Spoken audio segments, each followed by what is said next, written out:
Allez, on va y aller. Je vais manger un petit truc, boire un petit truc. Et on va y aller pour la descente. Donc pour la descente, je pars par ici. Je descends là.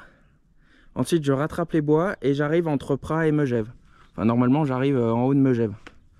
Pour donner un ordre d'idée.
Bonjour. Et oui les amis, c'est toujours priorité à la montée.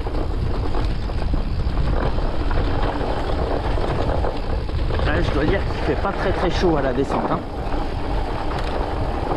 Alors je me méfie parce que j'ai passé mes week-ends depuis 2 semaines à Lité. Alors quand je dis à Lité, j'ai pu sortir un petit peu, j'ai fait une petite balade avec mon chien, 2 km avec le Between.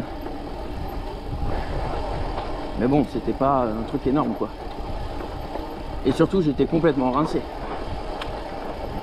Alors là, je vais mollo parce que comme je vous ai dit dans la présentation tout à l'heure, à la montée, ça glissait énormément. Donc je suis pas monté par là, hein. Donc je me méfie et puis je suis tout seul. Et je suis pas dans une forme exceptionnelle. Donc je préfère être prudent.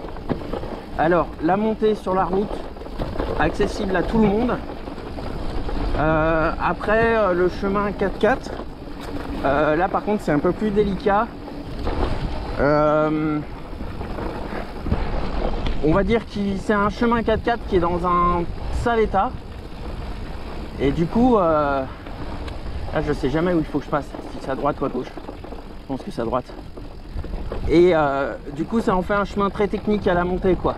Après si vous voulez monter au Christomel, l'autre solution c'est de monter au Jaillet, au sommet du Jaillet, et ensuite rejoindre le Christomel. Ça sera beaucoup plus viable.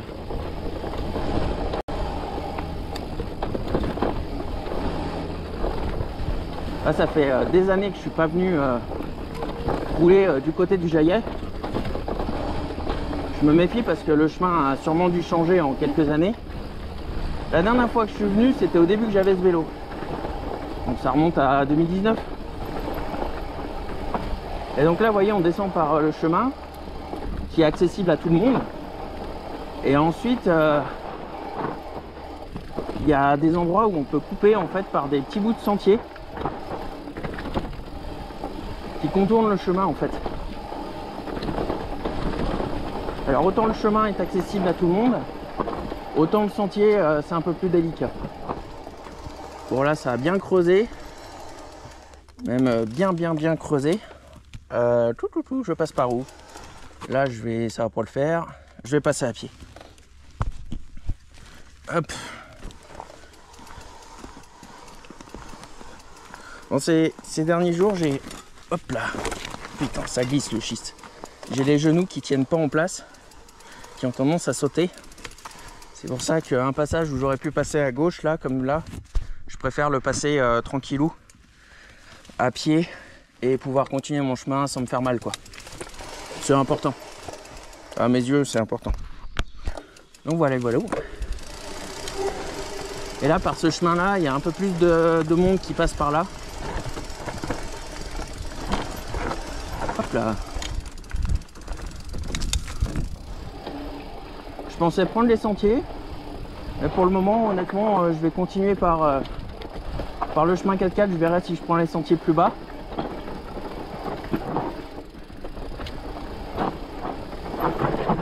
Vous voyez que le chemin 4x4 a énormément raviné. Et en fait, avec le sol qui est mou, quand il y a un 4x4 qui passe, et ben ça déforme tout, quoi. C'est pas de la faute des 4x4, hein, je précise. Et on a un sol très très meuble, ce qui fait que ça défonce le terrain, quoi.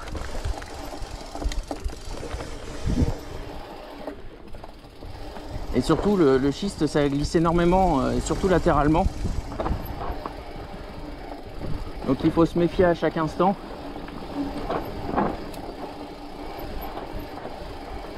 Regardez, ça ressemble, c'est un chemin, mais ça ressemble un petit peu à un sentier. Hop. Regardez, je vais vous montrer la vue.